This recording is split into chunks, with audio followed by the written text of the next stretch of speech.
So if you want to know how to make crazy beats for Doeboy, Rodriguez and ESTG from scratch, this is the perfect video for you.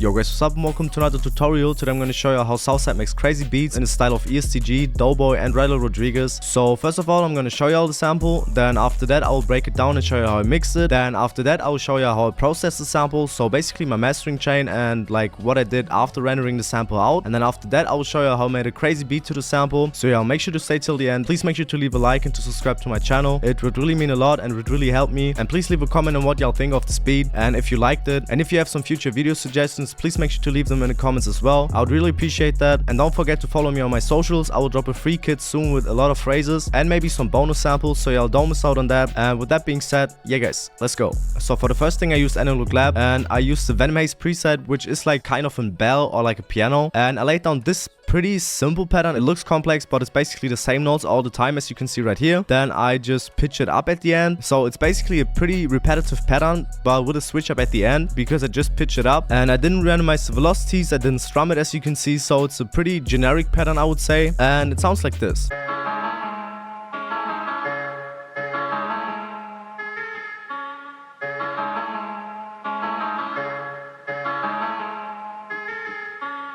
And then what I did, as you can see for the preview, I have it off, but I put on this portal with the chamber preset, then this fully parametric EQ where I just cut out some frequencies that I didn't really like or that weren't really necessary for the sample. Then this Abbey Road Vinyl 0 with the default preset, I just turned down the noise, the crackle and the phase distortion. Then this RC20 with the Vinyl 1 preset, just for the distortion, the magnetic and the EQ. Then this Valhalla Vintage Verb where I tweaked the mix, the decay, the pre-delay and the low cut. Then this Simple Soothe, which is completely on its default settings. And I had this EQ where I just cut out some of the lows, ducked some of the mids and ducked a lot of the highs. And then after putting on the portal, I just rendered it out, normalized it, put the declicker mode to generic, and now it sounds like this.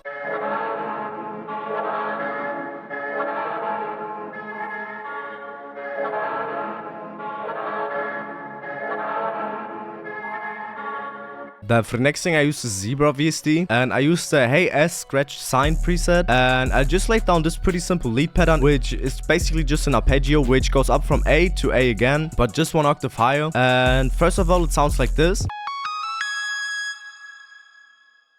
And what I did was putting this effect rack on it with the Morse Code Crystals preset, and then this Simple Soothe. On its default settings, I just turned the knob from soft to hard. Then this Simple EQ just to cut out a lot of the lows, and then I rendered it out. Then as you can see right here, I reversed it, pitched it down by 12, put the declicker mode to generic. And then for the second part, as you can see, I didn't play with the pitch and I didn't reverse it. And after rendering it out and chopping it up, it sounds like this.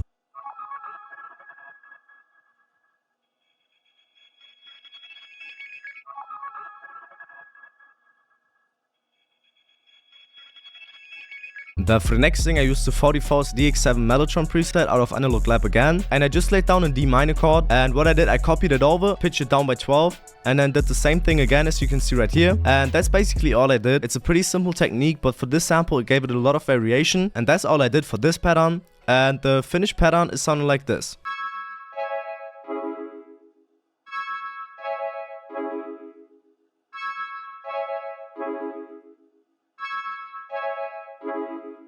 And then for the effects, as you can see, I just have the simple fully parametric EQ where I just cut out a lot of the lows and ducked a lot of the highs and a lot of the mids, just because I wanted to duck it more into the background. Then after that, I went to Splice and used this flute phrase, which is called Flute Loop September, and it was in D sharp minor, so I pitched it down by 1 and then pitched it up by 12, just that the higher frequency spectrum is like covered, I would say. And I put the declicker mode to generic, the mode to stretch, and I just chopped it like this because I didn't like the first note. And that's basically all I did for the flute, and the flute phrase is sounding like this.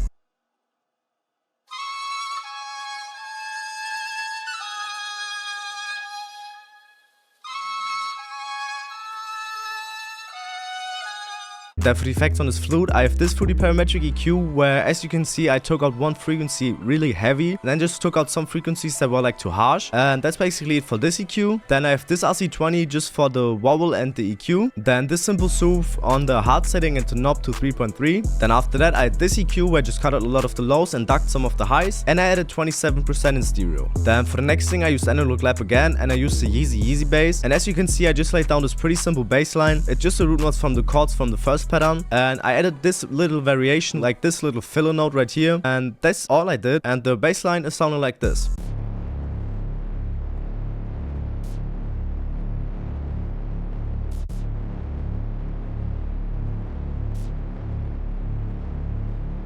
Then for the effects on this bass, I had this Soothe 2 on its hard setting and the knob to 9.1. This simple decapitator where I played with the drive, the tone and the style. Then this for the fast distortion on its default settings, I just turned the mix to 35%. Then this EQ just to take out some of the muddy lows and a lot of the mids and the highs. And I had it 100% in mono. Then for the effects on the mastering chain, I have this A1 stereo control with the stereo wide to 125% and the safe bass option on. Then this R compressor, which is just there on the mastering chain in case I want to like compress the sample and glue it more together. Then this Abbey Road vinyl stereo with my vintage master preset, which you can just copy. It's pretty simple. Then this sound shifter pitch stereo from Waves where I pitched the whole sample down by 1. This chroma tape stereo with the mastering big and open preset. This L1 limiter stereo which is just there to make the sample louder. Then this Soothe on its default settings, and then this EQ which is just on the mastering chain in case I want to EQ something on a sample, but for this sample I didn't. Then after adding the mastering chain, I ran at the sample out, and what I did was putting the declicker mode to generic, put the mode to stretch, and that's all I did. I put it on the 8th mixer track, and on the 8th mixer track there's just a simple EQ just to cut out some of the muddy lows, and I boosted the volume by 2 dB, and that's basically all I did for the sample, and the finished sample is sounding like this.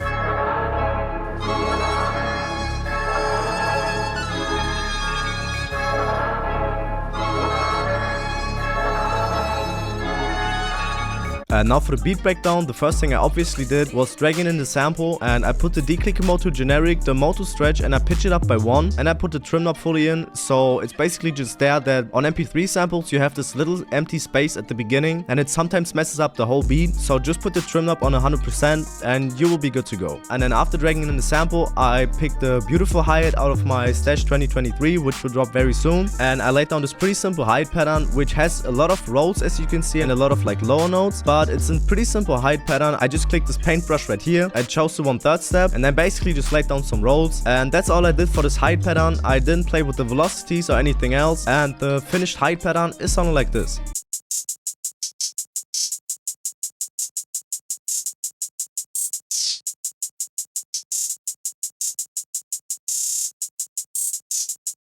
Then for the next thing I had this 8-tone short snare from Prod Collins Producer Paradise kit, and I just left it how it was, and I laid down a basic clap pattern. As you can see right here, it's the default clap pattern, and it sounds like this.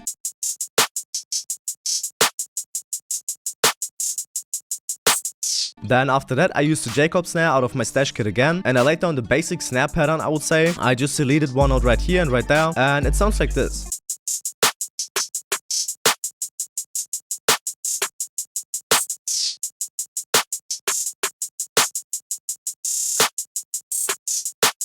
Then after that I used this 808 openhat out of my stash kit again, and as you can see right here I have it on a 1, 3, 5 and 7, and I layered some 808 notes with it just because it basically hits harder, and that's all I did, and it sounds like this.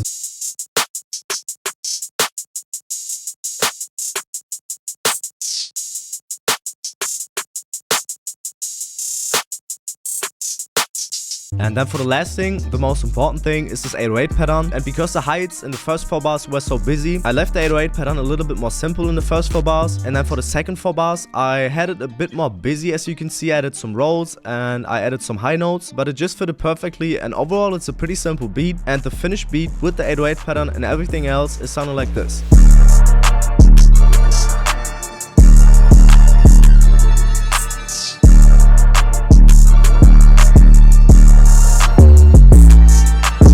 So yeah guys, if you all enjoyed this video, please make sure to leave a like and to subscribe to my channel. And if you want a free kit that drops very soon, make sure to follow me on Instagram and Twitter. The links for that will be in my description. And thank y'all for going so crazy on the last videos. Make sure to check out my kit store, and please make sure to leave a comment if y'all want the free kit and how y'all like this video. And thank y'all for watching till the end, and yeah guys, see y'all.